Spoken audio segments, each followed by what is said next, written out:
মাওলানা সাদ অনুসারীদের বিশ্ব ইজতেমার আখেরি মোনাজাত আজ বেলা 12টায় মোনাজাত পরিচালনা করবেন মাওলানা সাদ কান্ধলভির ছেলে ইউসুফ বিন সাদ। এর মধ্য দিয়ে শেষ হবে 58তম বিশ্ব ইজতেমার আসর।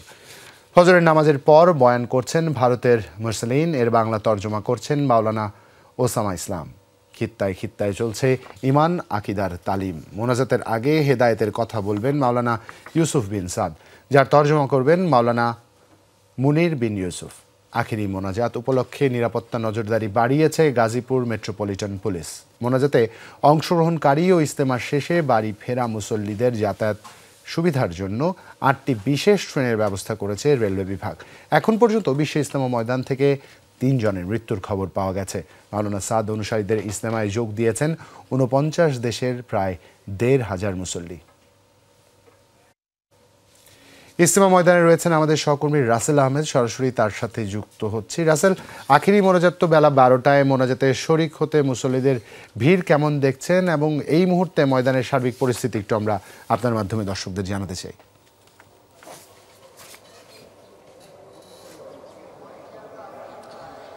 জুবাইর, ভিড় তুলনামূলকভাবে কম। গেল 2টি পর্বে আসলে এরই মধ্যে অনুষ্ঠিত হয়েছে। আপনি জানেন যে এবার 3য় পর্বের ইজতেমা অনুষ্ঠিত হচ্ছে এই বছরের হিসেবে, এবং যেহেতু আসলে ইজতেমায় 2টি বিভাজন তৈরি হয়েছে, যারা ইজতেমার আয়োজন করে থাকেন, ইজতেমার তাবলিগ জামাতের মুরব্বি বলতে আসলে যাদেরকে বোঝানো হয়, যারা নেতৃত্ব দেন, তাদের মধ্যে বেশ কবছর ধরেই বিভাজন। সেই বিভাজনের এবার বেশ তীব্র হওয়ার কারণে বেশ খানিকটা বিরতি দিয়ে অর্থাৎ 3টি পর্ব অনুষ্ঠিত হয়েছে। প্রথম 2টি পর্ব ছিল এক পক্ষের এবং এখন 3য় পর্বের। সেই হিসেবেই বলা যায় আসলে সাধারণ মানুষের মধ্যে যেহেতু বিভাজনের হিসেবটা হয়তো তারা অতটা রাখেন না, তারা ইসলাম বা তাদের যে মূল উদ্দেশ্য, যেটি কথা বলে জানা গেছে এখানকার মানুষের, যে তারা আসলে তালিম নিতে আসেন বা ইসলাম সম্পর্কে জানতে আসেন। যদিও মানুষের মধ্যে তাবলিগে আসার একটি বিশেষ গুরুত্ব রয়েছে, প্রত্যন্ত এলাকার মানুষের মধ্যেও যারা ধর্মপ্রাণ মুসল্লি, তারা চেষ্টা করেন সাধারণত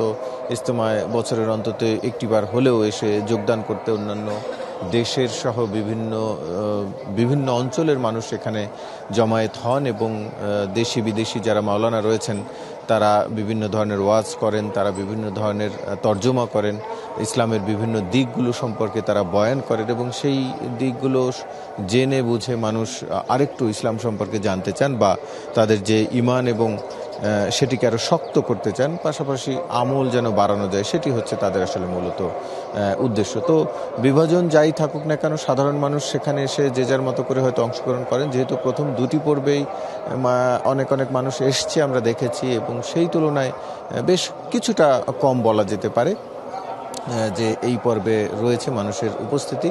তবে আজকে যেহেতু মোনাজাতের দিন, সেই হিসেবে আমরা দেখছিলাম যে সকাল আমরা যখন এখানে আসছিলাম তখনও দেখেছি যে সড়কে মানুষ আসতে শুরু করেছেন, কেউ কেউ যারা শুধুমাত্র মোনাজাতের উদ্দেশ্যে যারা আসবেন, বিশেষ করে আশপাশে যারা রয়েছেন বা শহরের মধ্যে থেকে যারা মোনাজাতে অংশ নিতে চান, সেই সব মানুষ সাধারণত সকালের দিকে এসে রওনা দেন। তবে সেটির ক্ষেত্রেও দেখা গেছে অন্যান্য বছরে যেটি দেখা যায় যে আসলে সকাল 6টার আগে থেকেই কুড়িল বিশ্ব রোড বা বিভিন্ন দূর দূরান্ত জায়গা থেকেই সড়কে যান চলাচল বন্ধ করে দেওয়া হয়।